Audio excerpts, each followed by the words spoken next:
Late 15th century, Spain was a patchwork of Christian kingdoms, chiefly the Kingdom of Castile and the Kingdom of Aragon.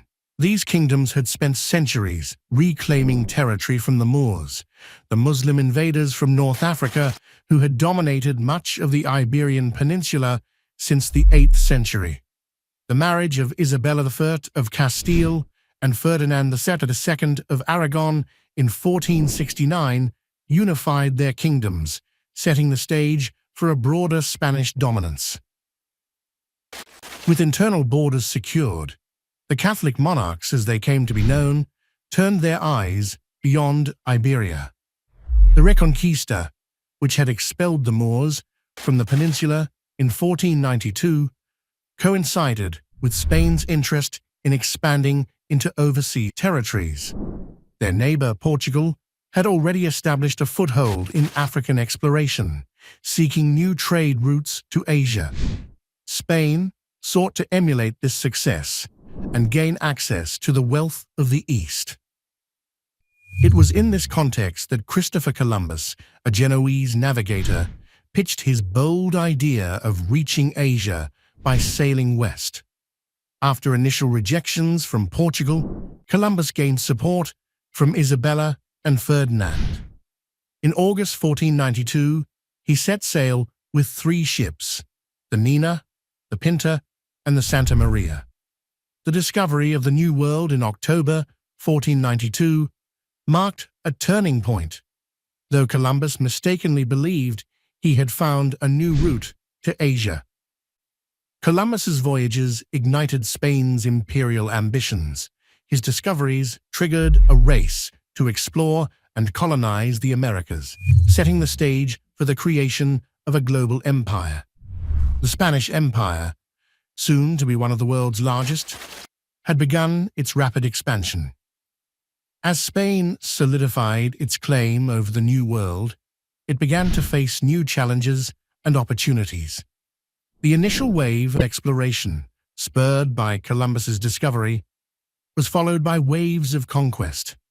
In the early 16th century, Spain sent expeditions across the Americas, led by ambitious conquistadors seeking wealth, glory, and the expansion of the Spanish crown's dominion.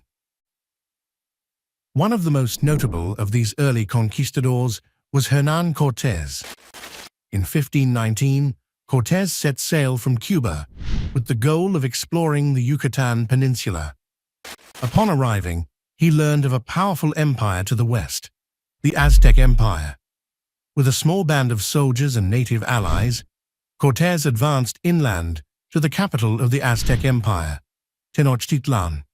Initially welcomed by the Aztecs, led by Montezuma II, Cortés seized the opportunity to take control of the city, using both diplomacy and force. The relationship between the Spanish and the Aztecs soured, culminating in a violent confrontation that would end with the fall of Tenochtitlan in 1521. This victory marked the collapse of one of the most advanced civilizations in the Americas, bringing Mexico under Spanish rule. At nearly the same time, another conquistador, Francisco Pizarro, was targeting the Inca Empire in the Andean region. Pizarro's conquest of the Incas, marked by treachery and manipulation, was not as swift as Cortés's victory.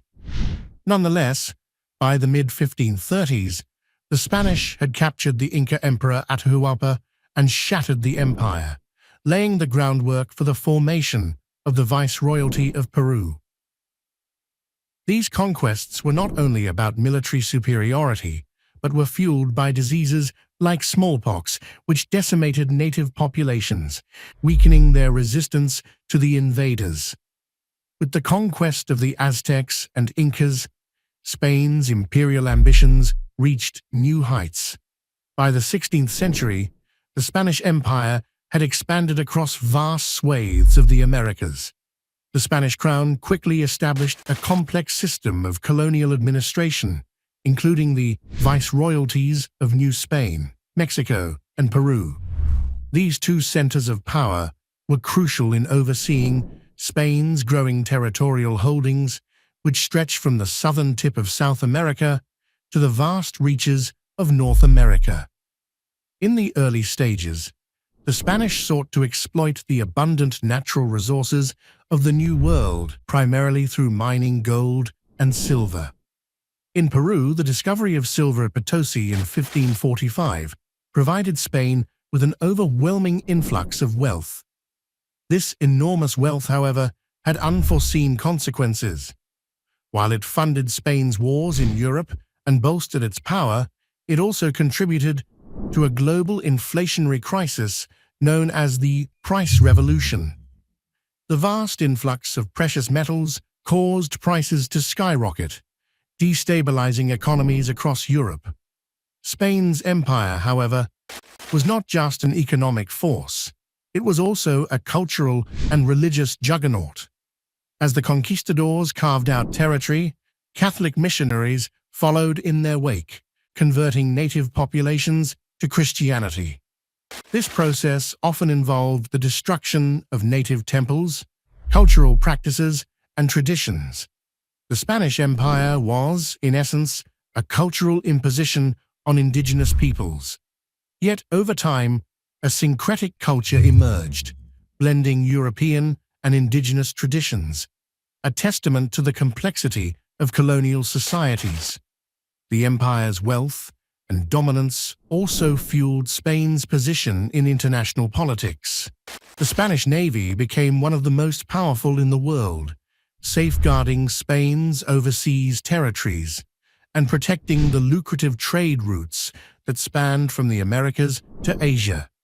The empire's dominance in the Caribbean, South America, and parts of North America made it the leading global power for much of the 16th century. By the late 17th and early 18th centuries, the Spanish Empire began to show signs of decline. While it had once been the most formidable empire in the world, the overwhelming wealth from the Americas and the empire's vast territorial holdings could not sustain Spain's ambitions. Internal issues, economic mismanagement, and external pressures led to a slow unraveling of the empire's power. One of the key factors in Spain's decline was the overextension of its military and political resources. The Spanish crown, increasingly burdened by the costs of defending its far-flung territories, struggled to maintain control over its vast holdings. Wars in Europe, particularly with France and England, drained Spain's resources. Despite its immense wealth from the Americas, Spain's poor fiscal policies led to repeated bankruptcies, leaving the empire in a precarious financial position. King Philip II, one of the most prominent monarchs of the Spanish Empire, declared bankruptcy 4 times during his reign due to the unsustainable costs of warfare. In addition to financial struggles, Spain's imperial administration was also marked by inefficiency and corruption. The empire's complex and often disconnected systems of governance, spread across different continents, made it difficult to maintain control and respond to emerging challenges. Meanwhile, the increasing influence of other European powers, such as Britain, France, and the Netherlands, put pressure on Spanish territories. These nations began to chip away at Spain's dominance, capturing colonies in the Americas and the Caribbean. By the 18th century, Spain's empire had reached a tipping point. Revolts and uprisings within its colonies, particularly among Creole and Mestizo populations, added to the instability. The Wars of Independence, spurred by the Napoleonic occupation of Spain in the early 19th century, hastened the empire's collapse. Leaders such as Simón Bolívar, José de San Martín, and Miguel Hidalgo inspired revolutions across South America, toppling Spanish rule. By the mid-1820s, nearly all of Spain's American colonies had gained independence. Despite retaining a few remnants of its former empire, such as Cuba and Puerto Rico, Spain's imperial power was irreparably damaged. The Spanish-American War of 1898 marked the final end of Spain's colonial presence as it lost its last territories to the United States. The once glorious empire, which had dominated the world for centuries, had finally crumbled, leaving behind a legacy of exploration, conquest, and cultural exchange that continues to shape the Americas today.